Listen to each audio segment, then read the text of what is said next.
이제 권영국 후보 주도권 갖고 토론 시작해 주시기 바랍니다. 네네. 먼저 이준석 후보에게 먼저 묻겠습니다. 제가 듣다 보니까 이준석 후보는 꼭 자기 지식 자랑하러 여기 나온 거냐라는 생각이 들 정도예요.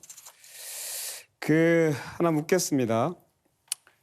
이념의 문제로 이 원전과 재생에너지를 바라보는 것은 누가 그렇게 이념의 문제로 봅니까? 굉장히 당황했습니다. 후보님 공약집 어디에도 기후 공약은 보이지 않았습니다. 선관위에 제출된 10대 공약을 샅샅이 지어봤는데 없었습니다. 그리고 5월 21일 날 시민단체가 재생에너지 관련 질의를 했을 때도 후보님은 답변을 피하고 있는 것으로 보였습니다. 자, 그러면 청년을 대표한다고 하면서 미래 세대가 가장 관심을 갖는 기후 공약을 단 하나도 제시하지 않았다는 건데 이거 어떻게 이해해야 됩니까? 저희는 당 차원에서 총선 때부터 당 공약으로 네. RE100과 그리고 CF100과 같은 국제적인 기준이 있는 환경 규제에 대해 가지고는 저희가 잘 쫓아갈 수 있도록 하겠다라는 입장을 밝힌 바 있고요. 저는 기후 환경에 대해 가지고 젊은 세대가 가진 방향성이 딱 이것이다라고 우리 권영국 후보님께서 규정하지 않으셨으면 좋겠습니다. 방금 저와 김문수 후보가 나눴던 대화 같은 것들도요. 충분히 젊은 세대의 공감을 사고 있는 경우도 있고 특히 거기에 더해서 원자력 발전에 대한 부분은 이미 지난 문재인 정부의 이념적인 행동 네, 때문에 거기까지 듣겠습니다. 이념적이라고 판단하는 국민들이 있는 거 아시지 네, 않습니까? 거기까지 듣겠습니다. 예. 지구를 살리겠다라고 나서고 있는데 그것을 이념 문제로 치부한다는 것은 오히려 이준석 후보가 지금 기후 문제와 에너지 문제를 이념 문제로 갈라치고 있는 거 아니냐라는 말씀을 하나 드리겠습니다. 그리고 제가 왜 그러면 당에서 했던 것을 후보 공약에는 하나도 집어넣지 않았을까? 혹시 단일화를 염두에 둔 거 아닐까요? 이런 질문이 들었어요. 기후 공약이 없으면 단일화하는 네네. 겁니까? 그래서 제가 별칭 하나를 한번 드리겠습니다. 네. 기후 없는 이준석 어때요? 굉장히 좋은 것 같은데. 자, 그러면 다음 이재명 후보에게 묻겠습니다.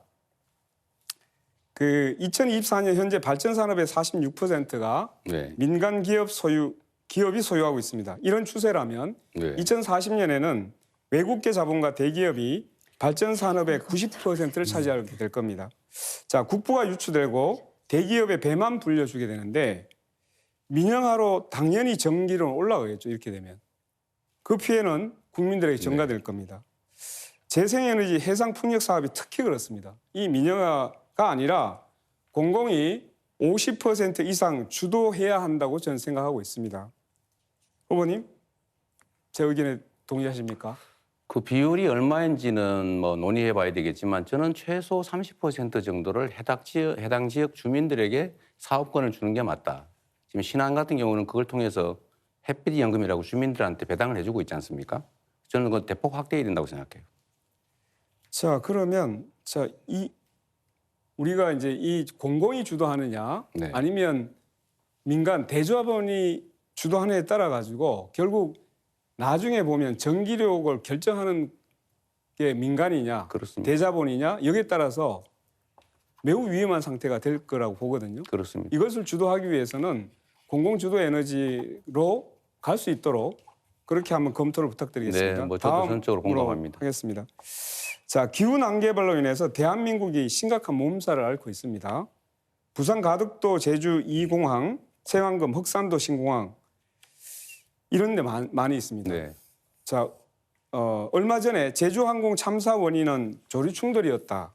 그리고 가덕도는 무안보다 조류 충돌 위험이 246배, 세왕금 공항은 610배나 높은 지역입니다. 게다가 가덕도 공항은 이미 현대건설 컨소시엄이 건설 공사기간 연장을 요청했다가 취소됐습니다. 네. 자, 그러면 이 사업은 전면 재검토해야 되는 거 아닙니까? 여러 가지 논란들이 있지만 이게 이제 오로지 경제적 요인만으로는 판단할 수가 없고 이 정치적 요인들도 분명히 있거든요. 근데 이게 만약에 가덕도 신공항을 취소하는 상황이 발생하면 이 국토 균형 발전이라고 하는 그 전략적 목표 또 지역 소외 또는 정치적 분란 이런 것들 때문에 더 큰 손실이 발생할 것 같아요. 어쩔 수 없이 그냥 진행을 보완해 가면서 해야 되지 않을까 싶습니다. 예, 이재명 후보님한테 그런 말씀을 들어서 대단히 유감입니다. 어떻게 공항을 짓는데 네. 그걸 정치적으로 고려해서 밀고 나가야 된다고 생각합니까? 이건 정말 재검토해야 된다고 생각하게 되게 만드네요, 결국은. 네. 자, 그러면 김문수 후보께 마지막으로 물어보겠습니다. 기후 대책은 곧 에너지 정책입니다. 그렇죠? 후보께서는 원자력 발전 비중을 현재 31.7%에서 60%로 2배 확대를 하고 신규 원전 6개나 더 짓고 그다음에 소형 모듈 원전도 상용하겠다 이렇게 했습니다. 그런데 고준위 방사성 폐기물 처리장도 여전히 짓지 못해서 원전 안에 폐기물이 포화가 된 상태입니다. 원전 비중 2배 올리면 폐기물 2배는 나올 텐데 신규 핵 발전소와 폐기물 처리장은 어느 지역에 건설하시겠습니까? 답변하세요. 그 부분은 이제 여러 가지 공모를 통하고 또 앞으로 원전 폐기의 기술을 높이면서 지역 보상도 높여서 잘 결정할 수 있습니다. 세계적으로 고준위 핵 폐기물 처리장을 만든 곳은 핀란드라는 아주 특이한 나라에 딱 한 군데밖에 없습니다.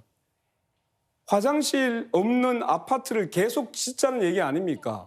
아파트 지어가지고 화장실 없으면 그거 어떻게 처리할 거예요? 정말 이해할 수 없는 이야기를 계속하고 있어서 핵 폐기물은 얼마나 위험한지를 아시지 않습니까? 지금 후쿠시마에서도 로봇으로도 처리 못하는 게 핵 폐기물입니다. 고준위 핵 폐기물. 네, 이렇게 공약 검증 토론까지 모두 끝났습니다.